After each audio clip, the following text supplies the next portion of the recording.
This video is on simplifying rational expressions. It's lesson 43 in your book on pages 272 through 274. We've dealt with rational expressions a little bit. Rational expressions are fractions that have a variable in the denominator. So not only do they have to have a denominator, but there has to be a variable in that denominator. That's where that word ratio comes from. We're definitely dividing. Now remember, the denominator in any fraction cannot equal 0 because we can't divide by 0. We need to know how to determine when an expression is undefined or when that denominator will equal 0. And the key to that is to set the denominator equal to 0 and to solve. So in this case, and this is an example that needs to go in your notebook, our denominator is 4x, and we need to decide for what value of this variable is the denominator 0. So we're going to take our denominator, which is 4x, and we're going to set it equal to 0. Now when we say 4x equals 0, this is an equation that we can easily solve by dividing both sides by 4.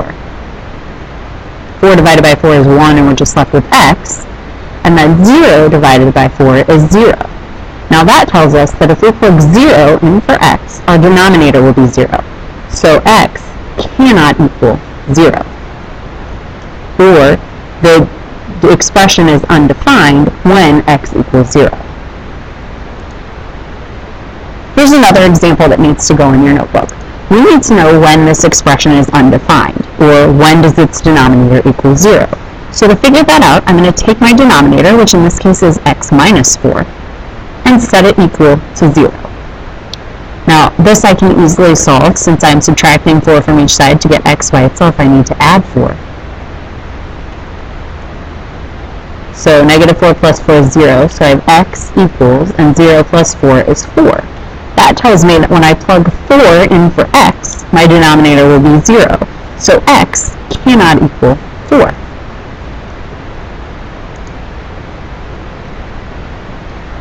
And here's a third example that needs to go in your notebook. We need to know when is the denominator equal to 0, or when is this expression undefined. So I need to take my denominator, 3x plus 21, and set it equal to 0 to figure out what value I could plug in for x that would make my denominator 0, and therefore make my entire expression undefined. Now this is a two-step equation. We know that if we knew a number we could plug in for x, the first thing we would do would be to multiply by 3, and then after that we would add 21. So to solve it, we're going to do the opposite operations in the opposite order. So I'm going to subtract 21 from both sides, and then I got 3x equals negative 21. That takes care of that. And then instead of multiplying by 3, I'm going to divide both sides by 3. And that leaves me with x equals negative 21 divided by 3, which is negative 7. That tells me that if I plug negative 7 in for x, my denominator would be 0. So x cannot equal negative 7. Alright, so now we need to simplify the rational expression and determine our undefined values. Now the deal with rational expressions is that undefined values are true even if the denominator cancels. So we want to find the undefined values first, and then we'll simplify the expression using the common factor. Now, in order to figure out where my expression is undefined, I need to set my denominator equal to 0.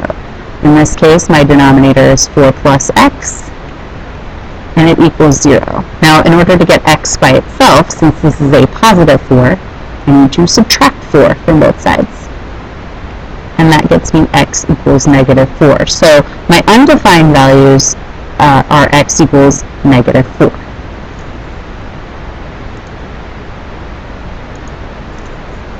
Okay, so undefined x cannot equal negative 4.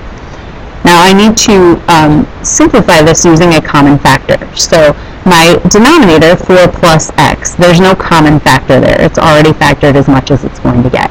So I'm going to factor out my numerator. Now, if I'm going to find the prime factors of 54, I know 54 is 9 times 6, so that would be 3 times 3 times 3 times 2. and then times x, because that's the rest of my term. Then I've got a plus right here, and then my factors of 9 are 3 times 3.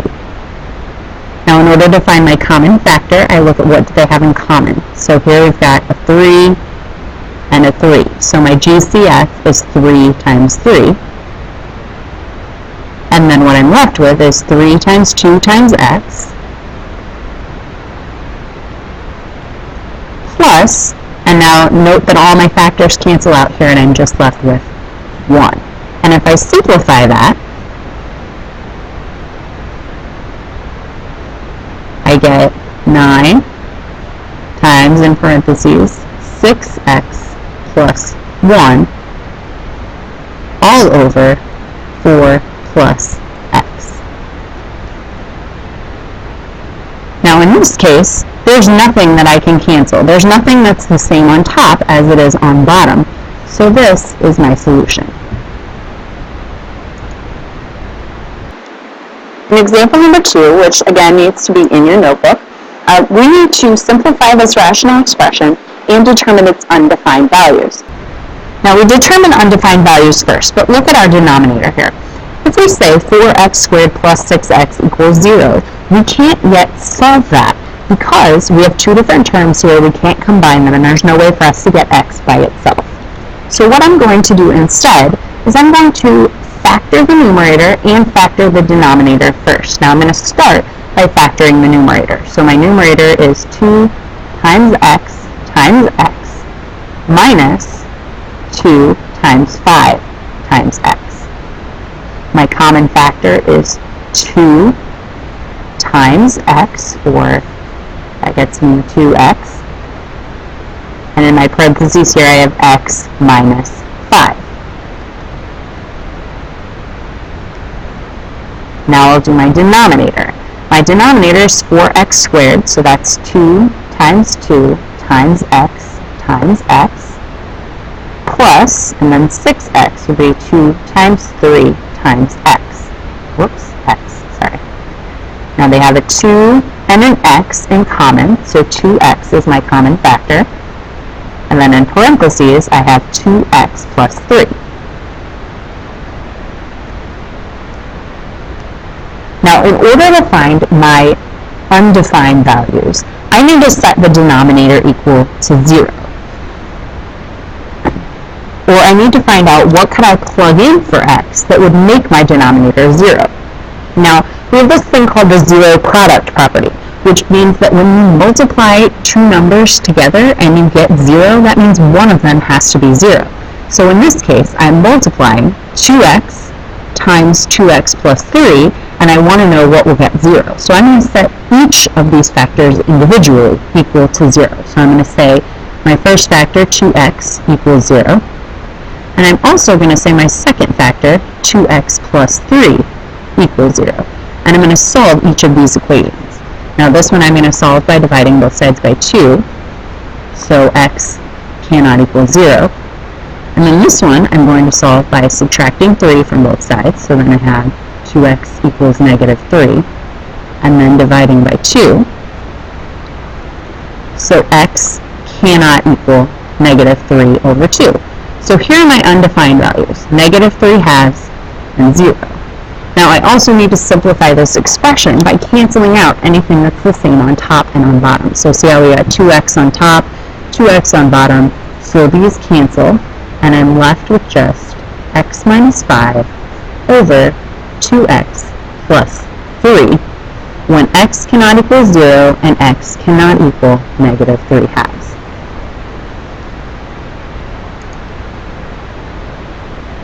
And here's another example.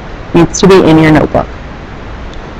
Now, we need to find the undefined values for the function, or for the rational expression. So I need to take my denominator and set it equal to 0.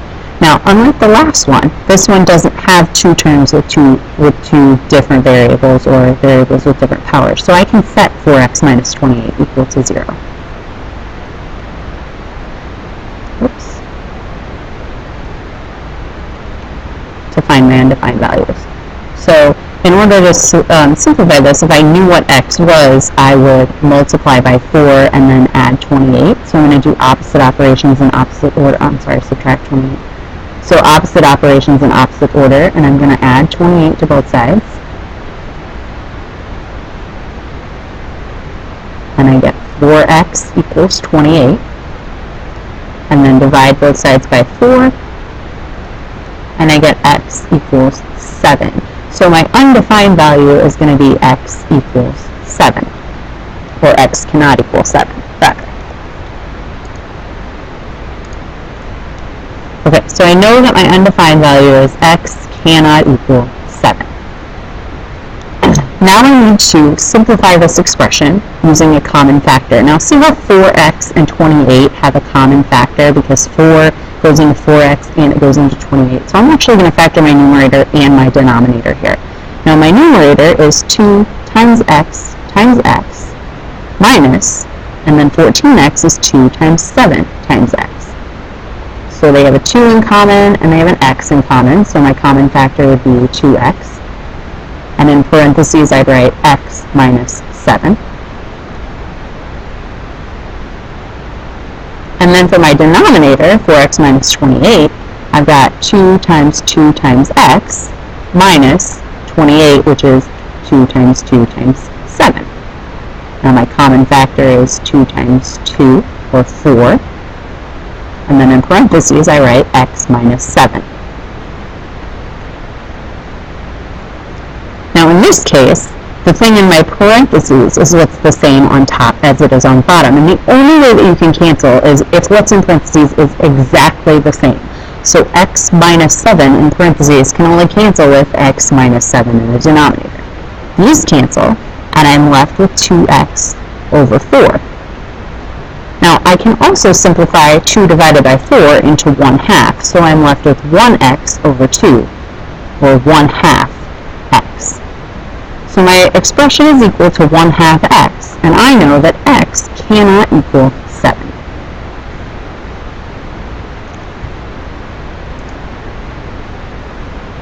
And here's one final example. We probably won't get it finished, but put as much of it as you can into your notebook. The expression 3.5t plus 0.7t squared represents the distance a moving object travels through time t.